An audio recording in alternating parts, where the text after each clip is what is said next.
Hello, everybody. How are you today? My name is Carolina Chavez, and I am broadcasting live from Miami. Today is April 29, 2020, and we're going to speak about today about the supply chain and Walmart. We're going to follow up on the conversations we had last week. We commemorated the disaster that happened in Bangladesh in the Rana Plaza factory with the garment workers. It was the worst disaster in the history of the garment working industry.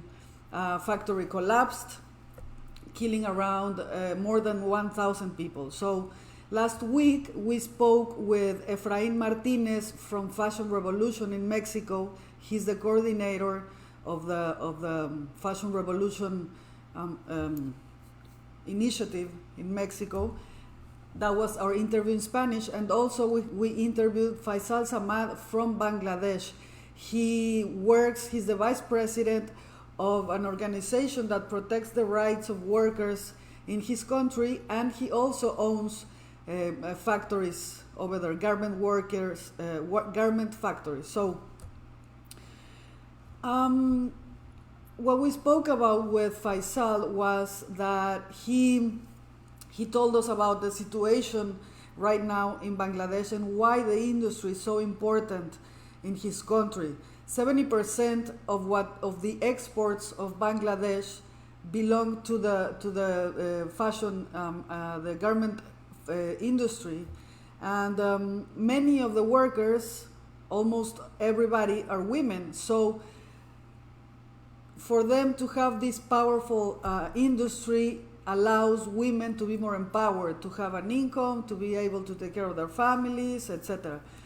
But also one of the issues that we spoke about with Faisal was that because of the pandemic, many orders have been canceled from companies as big as H&M and other companies. I don't want to say a name specifically because since this pandemic started, organizations around the world have been pushing for companies to pay. So some of the companies are complying with these orders that were already made, but the issue is that around $6 billion have been canceled in orders. So when we're talking about a country that 70% of their exports belong to the garment industry, that's a very big number, especially because they're also going through their crisis. They're also going through the pandemic.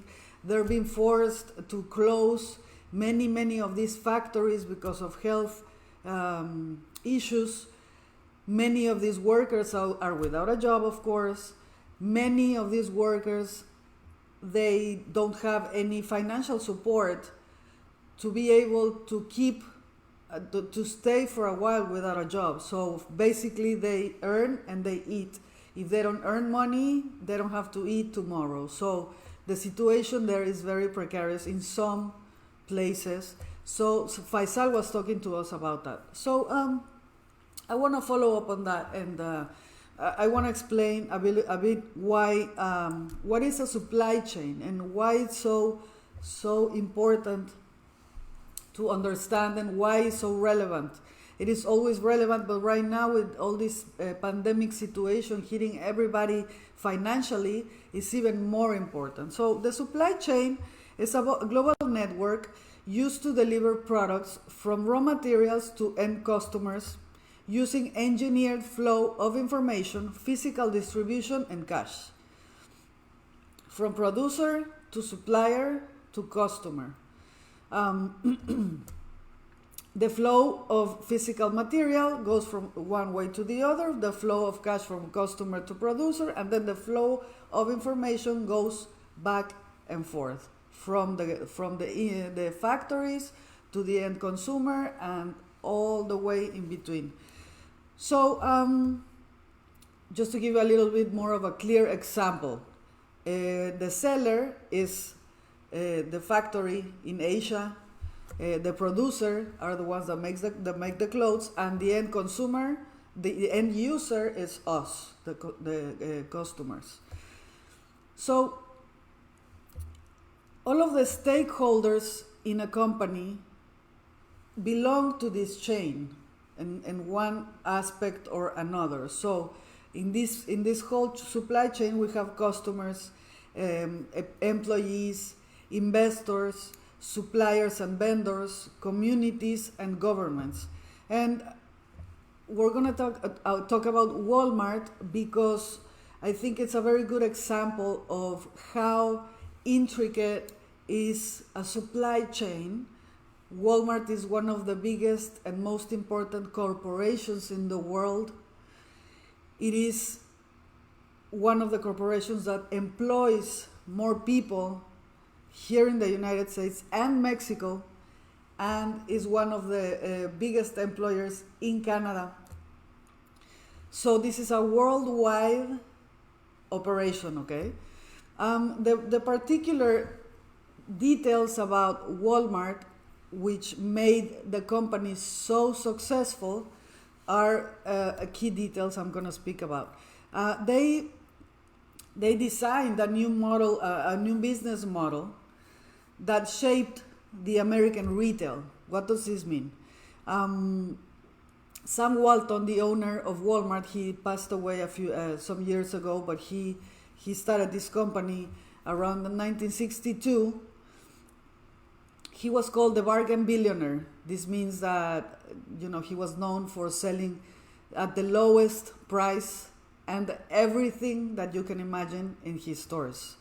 He basically changed the way we shop, among other things, because in his stores, he figured that if he could have every single product available and at the lowest price, he was going to benefit the communities around and also the employees, because you didn't have to go anywhere else. You could get anything you needed at Walmart. So at the very beginning, the story tells that he was driving around and checking out other stores, and if he would see that there was a low price on something that was sold in other store, he would call the company and say, you know what, lower the price. So this meant that really Walmart had the lowest prices. For customers, this was a good thing, and for the company, but for the little businesses, the smaller businesses around, this represented bankruptcy in most of the cases because they couldn't compete. What gave Walmart this power is that they had so much, it's called the economy of scale. They have such a huge buying power, they can afford to put, let's say, milk at a very, very low price, even losing a little bit of money selling milk at a very low price, lower than the competition. But you go to the store and you don't only buy milk, you get out of there with so many things that you don't even need. So that's how he figured it was gonna make more profit. The economy of scale gives the company the power to buy in such a scale that producers can afford to give Walmart their lowest prices, the factories and all of these suppliers, because Walmart buys so much from them, they want them as a client, of course. So this is the economy of scale that Walmart possesses, that it's above many other stores and corporations and businesses around the world.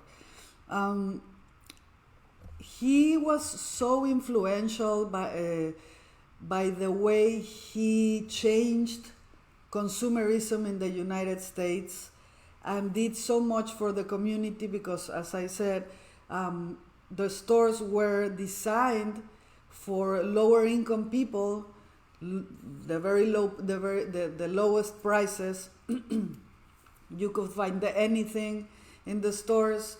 You didn't need to go anywhere. You could really take advantage of this philosophy. So that helped a lot of communities. He was so influential that in 1992, President George H.W. Bush gave him the Presidential Medal of Freedom for his contribution to the community.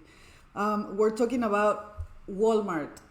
Nowadays is the nation's largest employer with 2.2 million employees worldwide, 1.5 million in the US, and 700,000 internationally.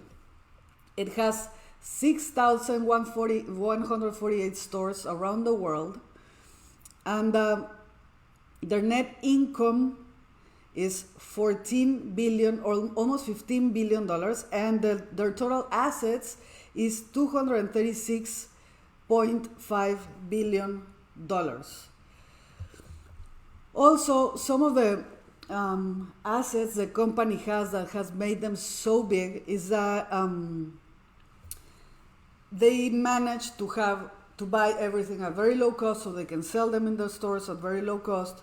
They demand price but quality too, so it's not necessarily bad quality the products they sell. They have pretty good standards. They have retail power over vendors because of this reason, because they who doesn't want Walmart as a client, right? So and then they have a digital system of information throughout their whole supply chain that is exceptional, because I don't know if you've seen these cell phones, type of cell phones that you go to a store, you ask somebody that if they have certain product, and they can see on their phones right there if they have certain item in inventory, if they have it in another store. Now you see all of these things, but they started to implement this information throughout their whole supply chain a few years back, which made them only stronger because they have control over their inventory, right? So Walmart is one of the biggest and most influential corporations in the world. Their supply chain is very, very extensive. And I'm gonna, why is this relevant? Because we talk about sustainable fashion, right? Responsible fashion. So how does this relate to what we spoke about last week, and how it relates to our theme of the day? Walmart, as this huge corporation, has in Bangladesh, we spoke about last week about Bangladesh, they have, of course, they bring to the stores all over the world these garments, right? Clothes. They sell in Walmart every single thing you can imagine that has to do with clothes. Everything from school uniforms, children's clothes, maternity clothes, jeans, t-shirts, gowns for scrubs for medical use, everything, shoes, even jewelry. So, of course, one of the biggest producers they have are in Bangladesh, because remember, they can, the power that Walmart has, the buying power have, is in benefit of the people in Bangladesh, the factories in Bangladesh, because they need him as a client, right? So this is what relates to the Bangladesh part. I spoke with Faisal Samad yesterday, asking about how is Walmart doing in terms of the orders they had made in the past to these garment factories, because when the pandemic started, many companies started to cancel orders. And the big problem for Bangladesh and other countries in Asia that have weaker economies is that they produce their orders, but they're not paid when they get the orders. The factories usually take care of those expenses until the companies get their orders, then they pay. This can be depending on the companies, because fast fashion is faster, obviously. But some companies maybe take a month, maybe take 2 months to pay for those orders. So when the pandemic started, many companies started to cancel those orders, leaving Bangladesh only with around $6 billion in orders canceled. When we're talking about a country that their 70% of their exports belong to the garment industry, that's huge. That is huge. So many organizations around the world, international organizations and syndicates and unions, help protecting these companies and these garment workers by holding all of these companies accountable. So when they started canceling orders, many organizations started to push these other companies like Walmart to pay for these canceled orders. So I spoke yesterday with Faisal, and he told me that Walmart is good. They did pay for their orders, but there's a tracking website where you can see which companies are complying with their orders. That says that Asda, which is Walmart, is a parent company of Asda in the United Kingdom. They haven't paid for those canceled orders. So this is an ongoing process. So we will see. Hopefully they comply. But Walmart, as far as yesterday, they did pay them for their orders. But it made me think, because Faisal it's an owner also of these factories. So it's in their best interest to have Walmart as a client, right? So I don't know. I don't want to put in doubt anything that he told me. I want to believe he's been honest with us, and he's sharing truthful information and really what's going on over there. But it is in their interest to have Walmart as a client, so they don't want to lose a client like that, right? If we're talking about billions of dollars that Walmart pays to these factories for them to have all the clothes in their store, so of course they don't want to lose him. So this company has had many controversy around, from years till now. And one of the controversies is that they had many lawsuits from employees because they don't have enough pay, because they don't have safe working conditions, because this is the negative side of a corporation this big, right? This is why the supply chain is so important to consider, and this is why transparency in the supply chain is so important, because us from the outside, we see lower prices or the lowest prices, and a company that has all this reach, and that you can find Walmarts all over the place, and a brand that you can trust. But what's really going behind doors is what's important to know. That is part of the transparency of a company. So throughout the years, Walmart has had many lawsuits from employees, as I said. And one of the reasons is because they hire many employees part-time. So when you hire employees part-time, you don't, as a company, don't have the obligation to give many benefits to these employees. And also one of the things that I found out is that, which I have to be clear, I don't know if right now things have changed, okay? This is research that I did, and I found documentaries about it, and but as of today, I'm not completely sure. This is history. This is what Walmart has faced throughout the years. Also, one of the things that employees complained about was that because they are hired half-time, part-time, their schedules are not consistent.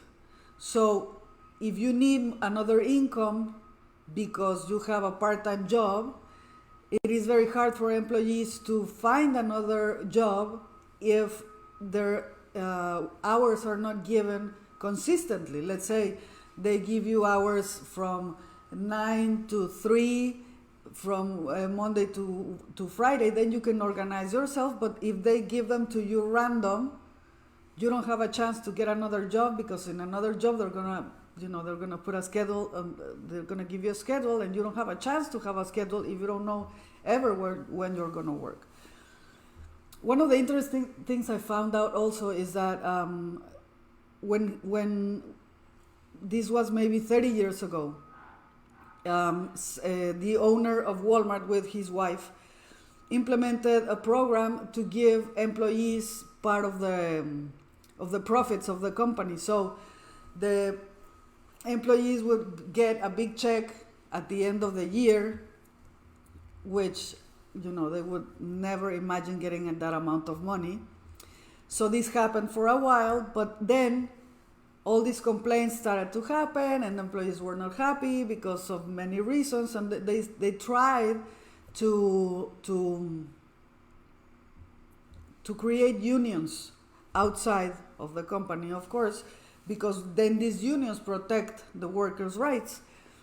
But then Walmart threatened them that if they went on their way to create these unions and complain and do all these things, they were gonna cut this check that I was talking about. So what did Walmart do? They created their own unions inside of the company. So with the open doors philosophy, this means that the employees could go and complain at any time, and they had a hotline where they could call and say, listen, this is happening, but inside of the company, which is probably not as transparent or effective enough, because it is the same company that is regulating, right, the complaint and the result, and so it becomes a little tricky. Also, Walmart has faced many controversies and many backlash because they have so much power, so much buying power, that they can afford to buy at a very low price. Let's talk about Bangladesh. If I'm gonna, me as a corporation, as a big corporation, I'm gonna buy from you $1 billion, I'm gonna ask you to give me your lowest price.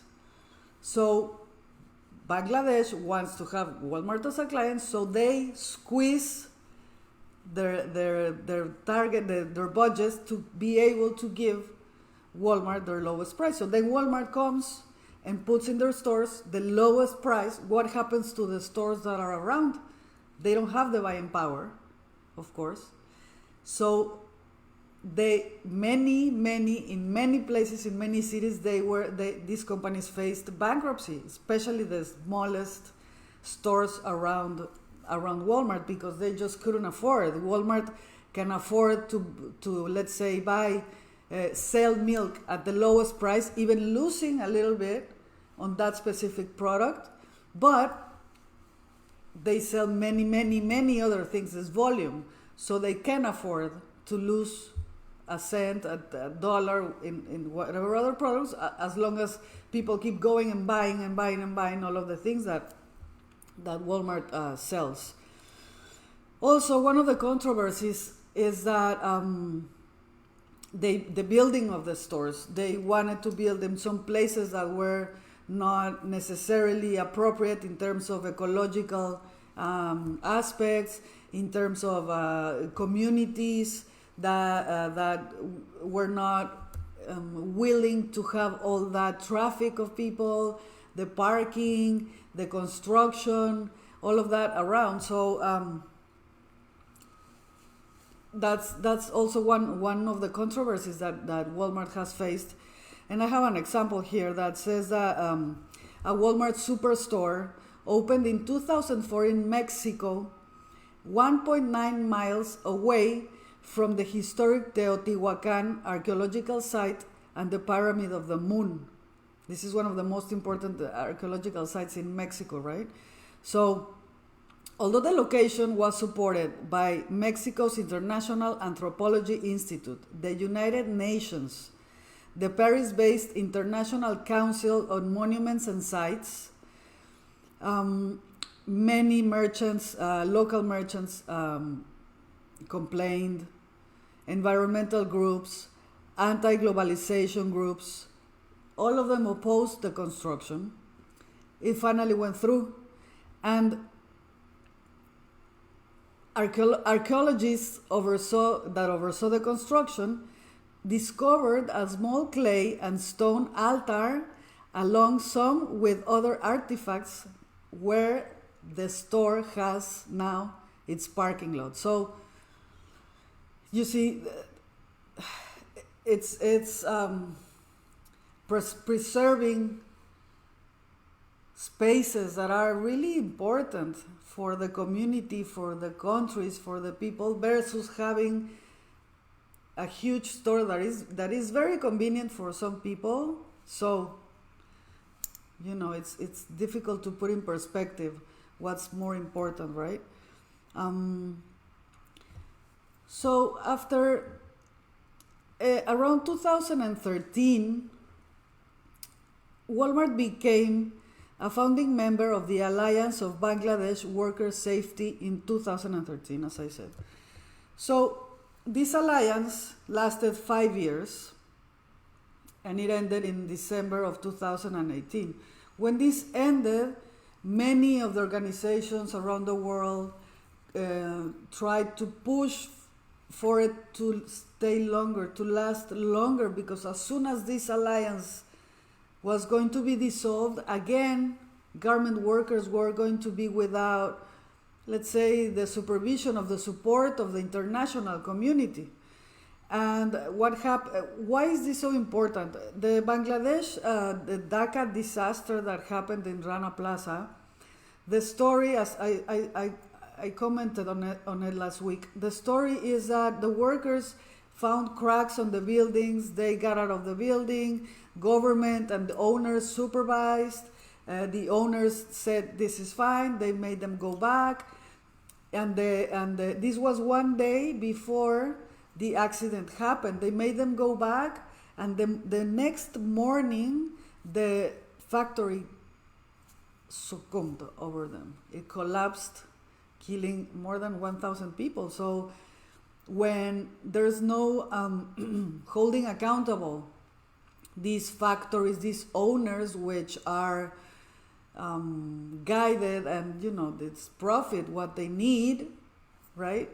Then they have workers, you know, in their environments that are very, very precarious. So that's why these organizations around the world and these alliances and these unions are so crucial for these workers, because they don't have any insurance of any type. They eat, they earn money, they eat. That's it. They don't have rights. They don't have money saved. A lot of them come from other towns to be able to work, and they live like in hostels, cramped with people. The situation in many cases is really, really bad. So that's why all of these companies and all of these alliances are so important. So this alliance that Walmart was one of the founding members did many things like remediation items that have been completed. 93% of all remediation items were completed. This means that they took care of issues that were potentially critical or life-threatening, right? They helped this alliance, okay? It's not only Walmart. This alliance where Walmart was a founding member. Nearly 1.6 million workers were trained on initial fire safety, More than 1.5 million workers across 1,017 facilities had access 24 hours and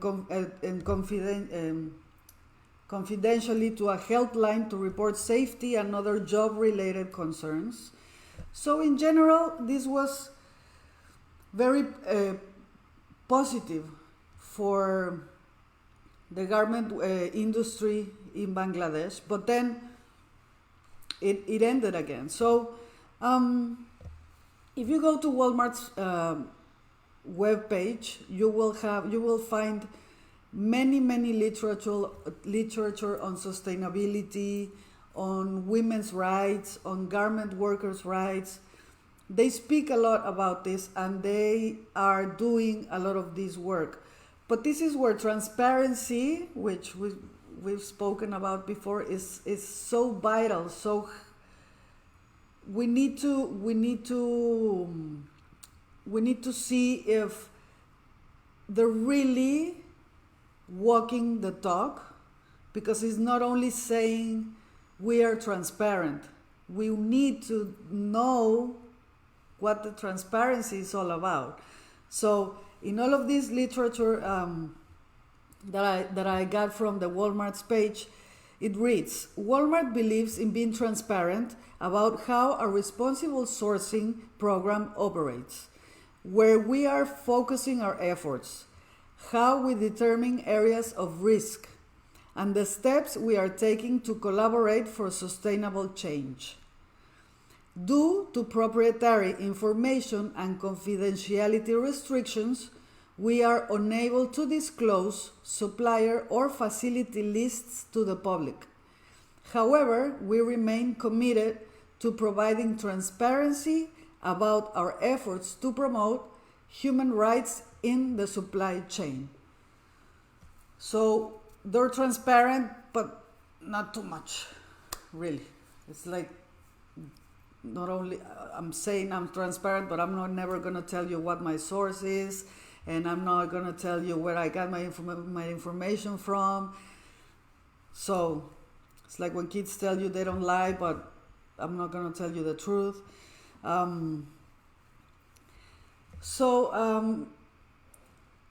We're going to speak about supply chain many times. We're going to speak about transparency many times. These are aspects that are completely basic and vital, especially now. For example, the transparency aspect is so important in the function, in the smooth operation of businesses, because let's say a corporation like Walmart that is so huge, if one of the chains, if one of the aspects of this supply chain is not being transparent, let's say in a very basic way, let's say they cannot operate because there's a pandemic, right? So how are they going to fix deliveries in this other side? How are they going to get their garments? When are they going to get their garments? If they're going to get their garments. So communication and honest communication between all these parts is extremely important for their smooth operation. So I think that that right now that the governments are giving bailouts to companies and corporations, we need to think if these companies have what they need already before a bailout to support the people that have worked for them forever, right? That the people that actually make these companies so big. We're talking about Walmart has a little bit less than 20 billion in net income a year, so maybe they can take care of these workers all over the chain, and those bailouts leave them to much smaller companies and individuals that are really struggling in situations like this.